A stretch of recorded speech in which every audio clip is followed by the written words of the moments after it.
Okay, we're going to move on to Chapter 2, Building Blocks of Managerial Accounting.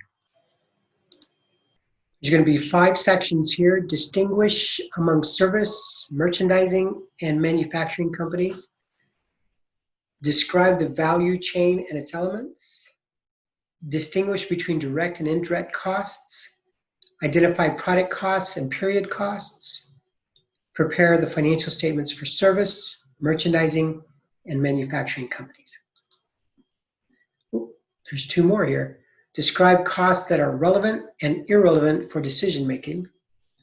Classify costs as fixed or variable and calculate total and average costs at different volumes. Okay, so objective number 1, distinguish among service, merchandising, and manufacturing companies. In most cases, you're going to find these 3 categories that are going to be identifying specific sectors. They're going to be service companies, merchandising companies, manufacturing companies. Service companies provide service, a merchandiser provides merchandise, and a manufacturer manufactures products. The good news is in your financial accounting, you've pretty much covered service companies. That's taken care of. You touch base on merchandising a bit, so you've got much of this covered. This course is going to really focus a lot on manufacturing companies. Okay, so service companies, what are those? They sell intangible services. The example here is healthcare, insurance, banking, and consulting. Healthcare, you provide health service. You don't walk away with anything when you go get healthcare. They provide it so the doctor looks at you and takes care of you, and then will probably send you a bill for his or her time. Insurance companies, well, they're just providing insurance. They're not really providing you something to walk away with. Banking, obviously, you don't walk away. And consulting, well, you're just getting consultations. Attorneys, that's a service. Accounting firms like mine is a service. Service companies are the largest sector of the U.S. economy. And generally speaking, you do not have inventory, which that makes sense because you're not selling a product and you're not manufacturing something. Merchandising companies resell tangible products bought from manufacturers and suppliers, so they're middlemen between the manufacturer and the actual user of the product. Some examples would be Walmart and Best Buy. There is a difference between retailers and wholesalers. Retailers are where you and I go to buy our products that are going to be for the final user. The wholesalers buy it from the manufacturer and then turn around and sell it to retailers.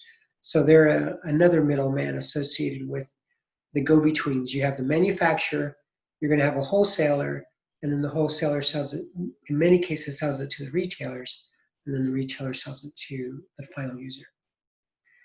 And what you understand about merchandising companies is we know that merchandising companies carry a significant or substantial amount of inventory.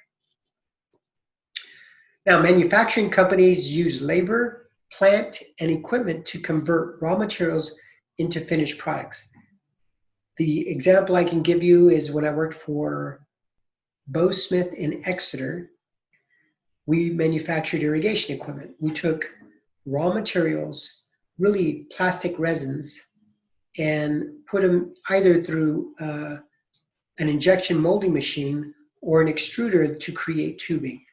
And that raw material includes the plastics, the resins that you then heat up to a point where they form. You form them, you heat them and form them in the manner that you want, and then you turn around and produce a finished goods or finished product.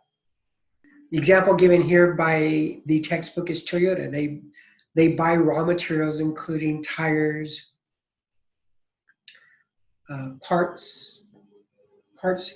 I would imagine Toyota contracts out a lot of the parts that are actually built for their vehicles, but certainly they're going to buy some raw materials as well, and they're going to take all this and just kind of finish off with a final product, which would include the vehicles that they're selling. Any manufacturing company that is accounting for its inventory is most likely going to carry these 3 types of inventory. They're going to have raw materials, they're going to have work in process, and finished goods. Raw materials are made up of the products that are used to manufacture that actually go on to the finished product. So the purchase, I think we're going to use like tortillas. If you purchase flour, that is a raw material for the production of tortillas. Okay. Work in process is the inventory that we're tracking. That once you've taken something and started to create it, you haven't finished it yet, but you started. And the thought process is you don't start something in 1 minute and the next second it's done. Probably not in the next minute, and likely not even in the next hour. It's going to take some hours for it to be manufactured. So with that, you're going to have beginning, which is the raw materials, and then you're going to turn around and start converting it to some finished good. And that conversion is going to be referred to as the work in process. So whenever you've started something but not finished it, that is really work in process. The finished goods inventory is, as the name suggests, product that is finished, ready to go, ready to sell. So here are some examples of service companies, merchandising companies, and manufacturing companies. You can look through that, see what you find. Going on to objective number 2, describe the value chain and its elements. When we're talking about the value chain, we're talking about the activities that add value to the company's products and services, right? What is it that you have, the activities that add value? And when we say add value, we're talking about something that the customer is willing to pay for. It's something that really, in the end, makes a difference to the customer. So, as an example, a company that does heavy research and development, well, they're likely going to come up with new products, they're maybe innovative, they come up with things that others are not coming up, and that's going to be of value to the consumer because they've got the latest and greatest. The design of the product, the design and how it works, making sure it's safe, maybe making sure it looks good. Even the design of the manufacturing process is a big part. There's a lot of manufacturing engineers that really focus on how do you manufacture the product, what machines you're going to need, how do you work it so that it's done in the most efficient way possible. And so design does add value to the product. The production or purchase process is important because everybody's going to be worried about the quality of the product, so that's going to really be about production. Marketing. When we're talking about marketing, most people think of advertisement, but when we're talking about marketing, we're talking about a lot more. That marketing includes the price, the product itself, and the distribution. How does it get to its location? Which then leads us to the next value chain, which is in fact the distribution. They've taken a part of what is commonly referred to as the marketing area and really a part of distribution. And then the customer service is, after you receive the product, are you getting follow-up? Are you getting satisfaction from, if there are any issues with your product or service, does the company kind of follow through for you to make your life easier?